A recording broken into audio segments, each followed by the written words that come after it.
네, 안녕하세요. 화학공학 1타 강사 송명근 교수입니다. 이번에 2024년 국가직 화공직 7급 반응공학 한번 풀어보겠습니다. 선생님이 칠판, 에어클래스 스튜디오나 선생님 사무실 칠판에서 다음부터 2025년 기출부터 좀 할게요. 양해 바랍니다. 자, 1번. 불균일계 촉매 반응의 해석에 사용되는 유효인자 effectiveness factor의 정의는 해서 1, 2, 3, 4 이렇게 주고 있죠. 이제 불균일계라면 뭐예요? 헤테로지니어스죠. 그래서 보통 촉매는 고체고 그 다음 이제 흘러 들어오는 거는 기체, 기상이죠. 그래서 고상과 기상이니까 불균일계 촉매 반응인 건 다 아실 테고. 그래서 유효인자 시험에 너무 잘 나오죠. 그래서 정답은 2번.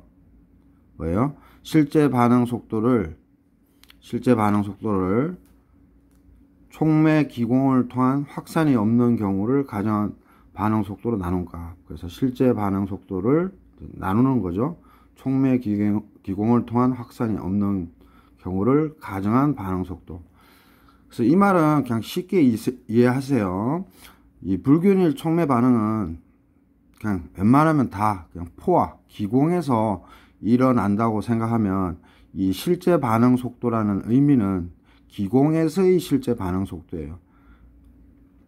그래서 확산 저항이 있으니까 기공에서의 실제 반응 속도는 좀 작겠구나. 즉 촉매의 표면에서보다 좀 작겠구나. 그렇게 이해하셔야 됩니다. 그러니까 기공에서 일어난다고 다 생각하셔야 돼요. 그래서 실제 반응 속도는 기공에서의 실제 반응 속도를 의미하는 거고 확산 저항이기 때문에 좀 느리겠구나. 이렇게 이해하시고, 그 다음에 나누기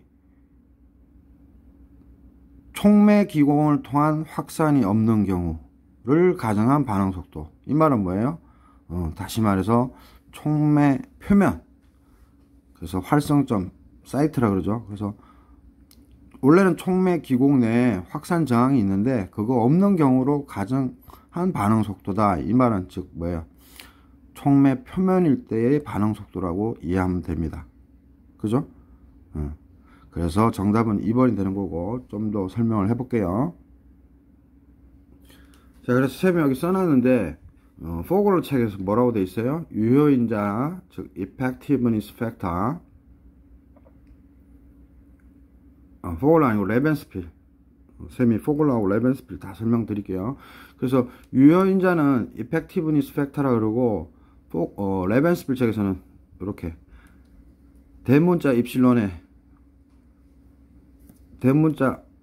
형태 이렇게 되어 있죠. 그래서 영어 읽어보면 rate if not slowed by poor diffusion. 그래서 기공에서의 확산에 의해서 천천히 일어나지 않는 속도, 즉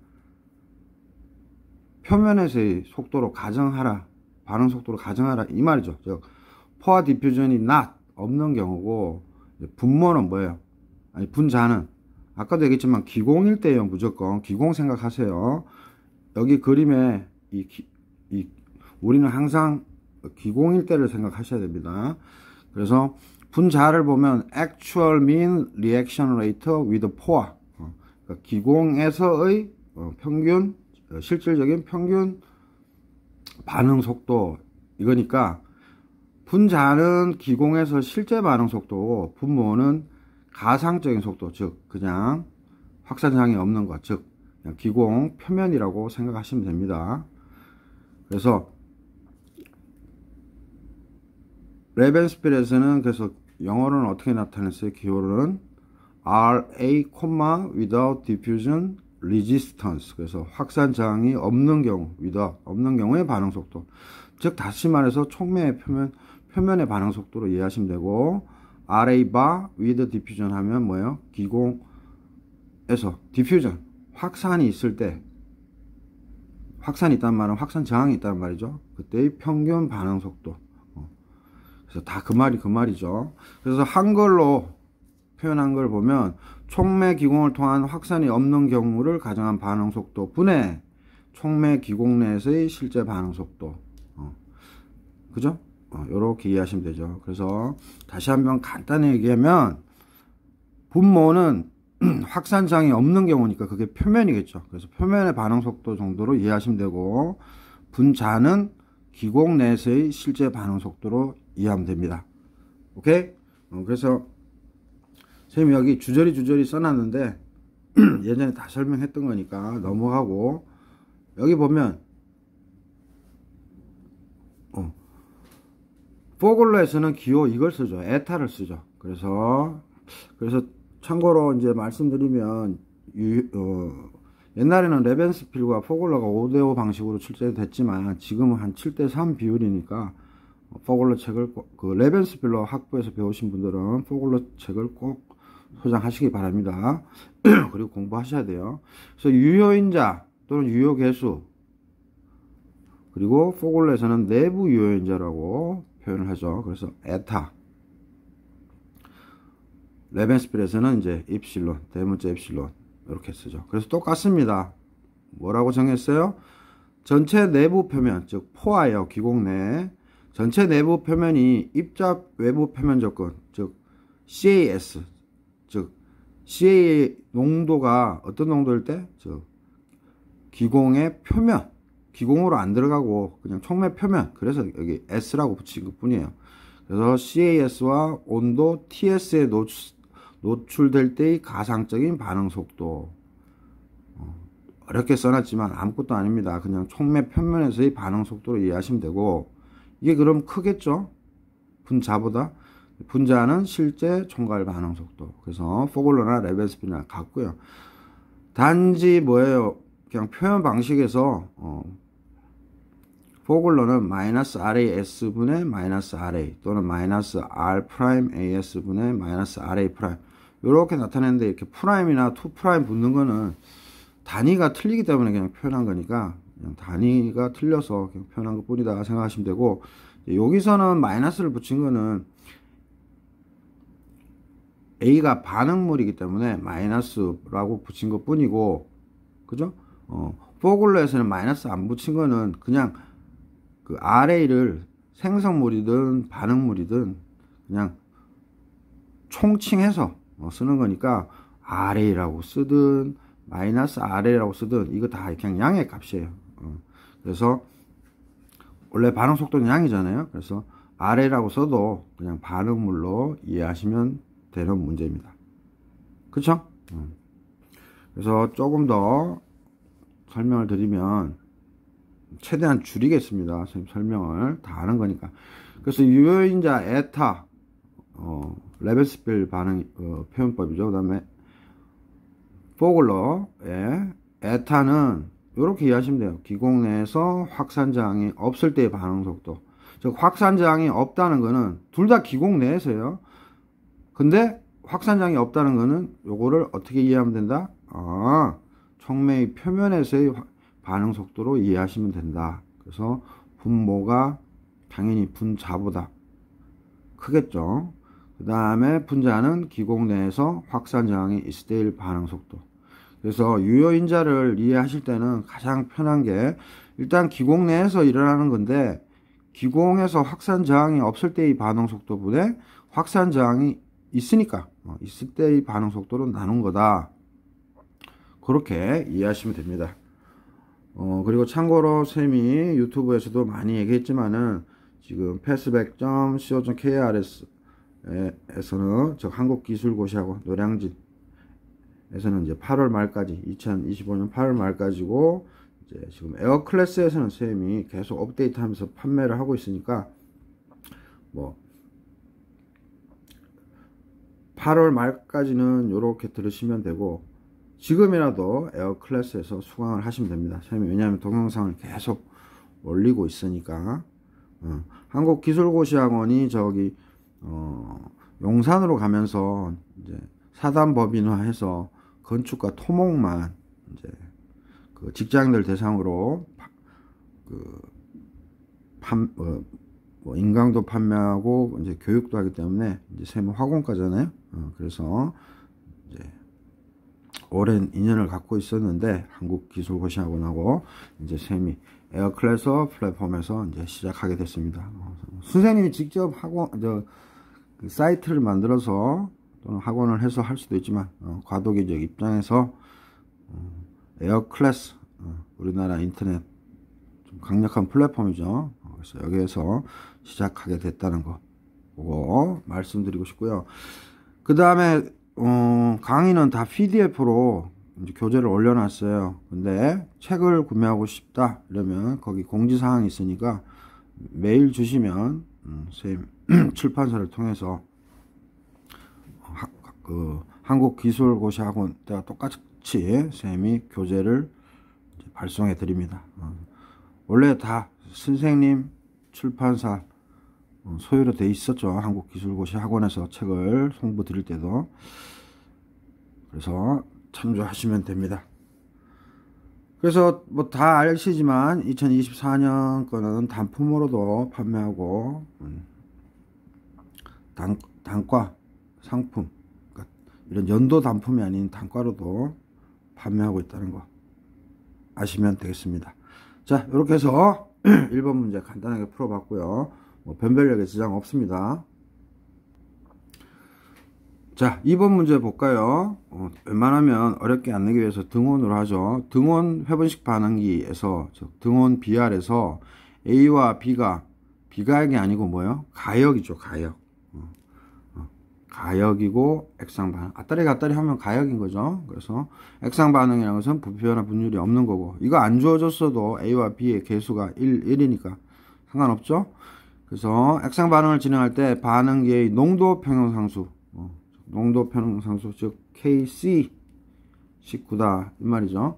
그래서 19이다. 진행 초기에 순수한 A 즉 pure A 죠. 순수한 A만 반응기 내에 존재한다면 A의 평형 전하율은 이런 2번은 이제 레벤스필 방식인데 포글러에도 있습니다. 하여튼 레벤스필 방식으로 해서 풀면 되죠. 그래서 2번 문제도 변별력에는 지장 없을 텐데 문제 한번 풀어봅시다. 그래서 2번 문제 보면 뭐 콘스탄트 T 등원이라고 했고요. 배치 리액터 BR이라고 그랬고요. 그래서 A와 B가 앞다리 가역 액상 반응 계속 1이니까 부피 변화 분율 없고 KC가 19라 그랬고요. CA0 ON이죠. 즉 그 말은 CB0는 0이라는 소리죠. 이때 평형 전하율 물어봤어요. 문제 꼬아서 뭐 B의 평형 전하율 낼 수 있습니다. 자, 그래서 보면은 우리가 마이너스 RA는 마이너스 DT분의 DCA라고 쓸 수 있죠. 원래는 정상적으로는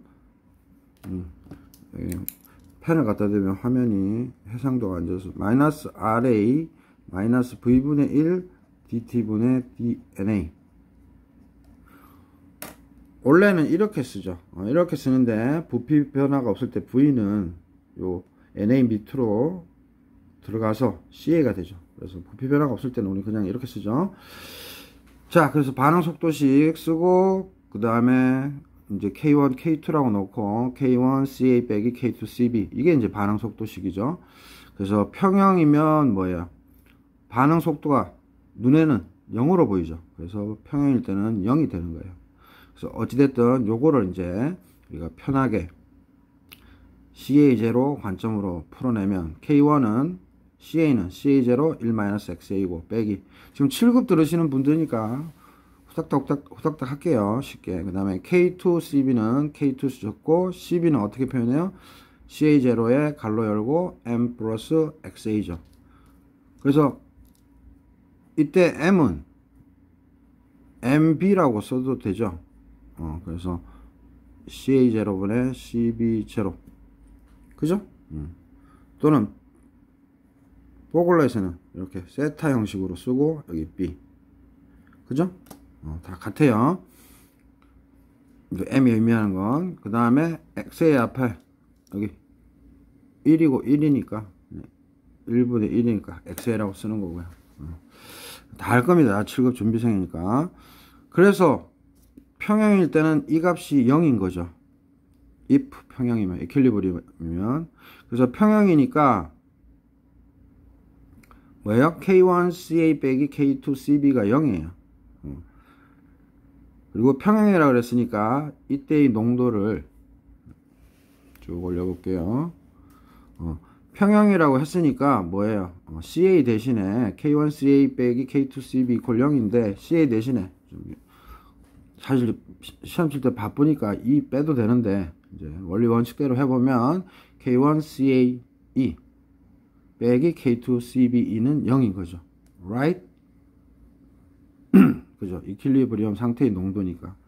그래서 K2CBE 넘기면 이 상태가 되겠죠. 근데 우리가 KC는 어떻게 정의해요? 이거는 일반 화학 시간에 배우지만 반응물의 농도분의 생성물의 농도죠. 그래서 CA분의 CB. 근데 우리가 평형 상태니까 그냥 2라고 표현해 주는 거예요. 바쁠 때는 그냥 안 써도 되겠습니다. 근데 이 CA2분의 CBE 이 값이 얼마예요? 요게 여기로 넘어오면 요게 여기로 넘어가죠. 그래서 결국은 K2분의 K1이 되죠. 그래서 우리 뭐라고 막 암기해요? 평형상수는 역반응 속도 상수분의 적반응 속도 상수다. 그죠? 이렇게 해도 암기하죠. 근데 그게 다 어디서 나온 거예요? 이게 평형 상태일 때 이게 0이니까 이렇게 쓰다 보니까 결국은 CAE가 넘어가니까 K2 넘어오고 해서 그래서 이렇게 됩니다. 그래서 이거는 후차적으로 나타난 결과물이에요. 그죠? 농도를 표현한 이후에 후차적으로 나타난 결과물이다. 그래서 자, 그런데 우리가 CBE든 CAE든 이제 나타내 줘야 되겠죠? 그래서 CAE는 뭐예요? CA0 1-XA인데 평형 상태니까 E 셈 붙인 거고, CBE는 CA0 갈로하고 MB 더하기 XAE 이렇게 쓰면 되죠? 너무 쉽다. 그래서 CA0 CA0 없애주면 되는 거죠. 그래서 E 쓰기 싫은 사람들은 안 써도 됩니다. 그래서 1-XAE분의 MB 플러스 XA인데 요게 아까도 얘기했지만 K2분의 K1이고 얼마라 그랬어요? 19라고 했죠. 그죠? 7급은 시간 싸움이니까 여러분들이 알아서 푸시면 됩니다. 선생님 뭐 지금 강의하는 거니까 2를 다 붙인 거고 쭉 가서 자, 그래서 19예요. 근데 여기서 MB는 뭐예요? CA0분의 CB0죠, 정의가. 또는 뭐 FA0분의 FB0. 그래서 몰 유량비로 나타낼 때도 있고, 이렇게 농도비로 나타낼 수 있으니까, 그때마다 여러분들이 융통성 발휘하면 됩니다. 어찌됐든 MB는 초기 농도 없으니까 CB0가 0이니까 0인 거죠. 그래서 이거 0입니다. 그래서 1-XAE분의 XAE는 19. 그래서 1-XA 넘겨주고, 그러면 XAE는 19 빼기 19 XAE. 그죠? 그래서 20 XAE. 그래서 20분의 19죠. 그래서 이거 손으로 직접 해보시면 됩니다. 계산기 못 쓰죠? 그러면 0.95. 0.95니까 95%. 오케이? 그래서 이번 문제는 뭐 학원 기사에서도 나오고 점수 주려고 내는 문제죠. 큰 변별력 없었습니다. 자, 3번 볼까요? 이것도 등원이네요. 등원 BR에서 회원식 반응계에서 이것도 순수한 A를 반응물로, 이번에는 가역, 아니 비가역이고 액상 2차 반응이래요. 기초 반응이 아니네요. 진행한다. 초기 반응물 AA 50%가 소모될 때 4분이 소요되었다면 동일 조건에서 초기 반응물 A의 80%가 소모되는데 걸리는 시간은 해서 정답은 2번 16이고요. 이것도 학원기사 수준의 문제죠. 쉽습니다. 그래서 기초 반응이 아니라는 거, 비가역 액상이라는 거. 그죠? 그리고 여기서 선생님의 말씀드릴 거는 핵심은 액상이니까 부피 변화 있어요, 없어요? 없죠. 그래서 부피 변화가 없을 때는 농도 텀으로 계산하는 게 빠릅니다. 전하율 텀보다. 다시 한번 부피 변화 뭐 예외도 있겠지만 부피 변화 분율이 없을 때는 전하율도 좋지만 그냥 농도 텀으로 문제를 풀면 빨리 풀립니다. 한번 볼까요? 자, 보면은요, 등원이고 BR이라고 그랬고, 퓨어 A고, A가 B로 갈 때 액상 2차 반응, 부피 변화 없어요. 그래서 전하율로 풀어도 되지만, 그냥 농도 텀으로 푸는 게 빠릅니다. 그래서 CA가 지금 나중 농도가 초기 농도에 50%, 즉 0.5가 됐을 때 4분 걸렸죠. 선생님이 여기 전화율도 표시했는데 잊어버리시고, 그래서 반이 될 때 4분이 걸렸다. 그리고 뭐예요? 80% 소진되었다. 즉 다시 말해서 나중 농도가 얼마예요? 0.2CA죠. CA0죠. 그때 T를 구하라 이거예요. 그죠? 그래서 전하율로도 풀어도 되고 농도 텀으로도 풀어도 되는데 부피 변화 분율이 없기 때문에 전하율보다는 이런 식으로 농도 텀으로 푸는 게 빠릅니다. 만약에 전하율로 풀고 싶다 그러면 XA는 0.5일 때 T는 4분이고 XA는 0.8일 때 T는 얼마다 이렇게 계산하면 되겠죠. 그래서 무슨 소린가 하면 우리가 반응속도식 마이너스 RA는 원래는 뭐예요? 마이너스 V분의 1 DT분의 DNA인데 부피 변화가 없으면 V는 요 안으로 쏙 들어가서 V분의 NA가 뭐예요? CA가 되죠. 그래서 요렇게 보통 쓸 때는 부피 변화가 없는 거죠. 그죠? 그래서 지금 부피 변화가 없으니까 요렇게 쉽게 쓸 수 있는 거고, 그래서 DCA는 뭐예요? DCA는 마이너스 CA0 DXA죠. 다 아십니다. CA는 CA0 1 마이너스 XA고 시간으로 미분하면 DCA 나누기 DT는 뭐예요? 여기 앞에 마이너스가 있으니까 마이너스 CA0 DXA DT 요렇게 돼서 뭐예요? DCA DT를 요거를 집어넣어서 그죠? 마이너스 없어져서 CA0 DT분의 DXA로 정리가 되는 거죠. 그죠? 요게 2차 반응이다 했으니까 KCA 제곱. 그죠? 또 다시 써보면 CA는 CA0 1-XA의 전체 제곱. 그래서 다 풀었으면 KCA0의 제곱 1-XA의 제곱.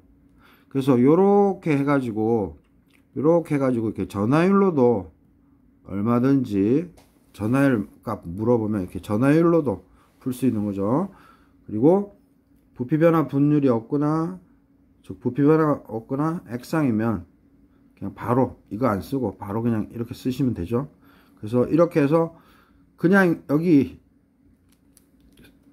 요거랑 요거 즉 CA로 풀으셔도 되고 요거 변수가 요거는 CA고 요 변수가 XA죠. 요렇게 푸셔도 되고 다시 한번 요거 가지고 푸셔도 되고 요거 가지고 전하율로도 푸셔도 되고 그죠? 근데 가장 빠른 방법은 그냥 농도 텀 요거와 요거로 푸는 거라고 얘기했죠. 이거는 수많은 연습 통해서 다 알고 있죠.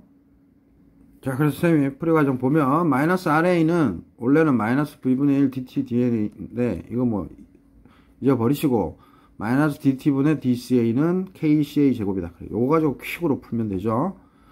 그래서 CA0 변수 분리를 위해서 CA의 제곱 넘기고 DT 넘기면 마이너스 CA 제곱분의 DCA는 KDT. 그죠? 그래서 적분 때리면 시간은 0부터 T인 거고 농도는 CA0부터 CA니까 마이너스 CA의 마이너스 2승이죠. 이거 뭐 적분 다 할 줄 알죠? 그래서 마이너스 쓰고 이 개수 마이너스 2 플러스 1분의 CA 마이너스 2 플러스 1 그 다음에 바운더리 컨디션 CA0분의 CA 그 다음에 KT는 K 적분하면 KT죠. 0부터 T 해서 그냥 KT가 되는 거죠. 그래서 요 부분은 마이너스 1이니까 없어지고 요 안에는 CA분의 1만 남죠. 그래서 파이널 조건, 이니셜 조건 넣으면 CA분의 1 빼기 CA0분의 1 KT. 그래서 쌤은 강의니까 자세히 설명하는 거고 다 아시는 분들은 후다닥 여기서부터 막 푸시는 분들 있죠. 다 선수들이니까. 자, 그래서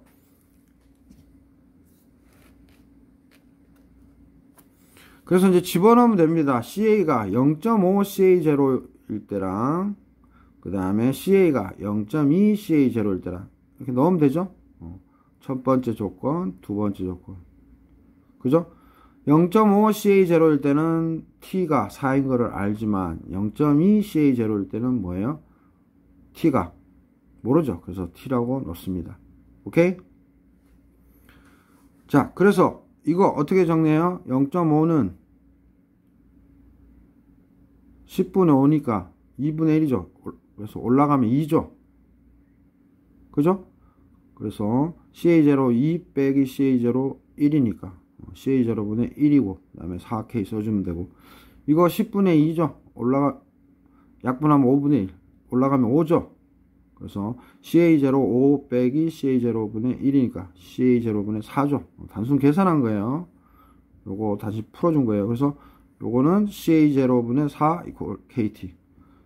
그럼 끝났죠? 그죠? 위에 거를 밑에 거로 나눠줘도 되고 밑에 거를 위에 거로 나눠줘도 되고 상관없습니다. 그래서 이렇게 나누면 미지수 K는 날아가는 거죠. 그죠? 그래서 우변은 T분의 4만 남고 좌변은 CA0 날아가고 4분의 1이죠. 그래서 이렇게 해서 T는 어떻게 돼요? 1로 올라가고 4는 1로 가서 16분이네요. 그죠? 그래서 이번 문제도 크게 어려운 게 없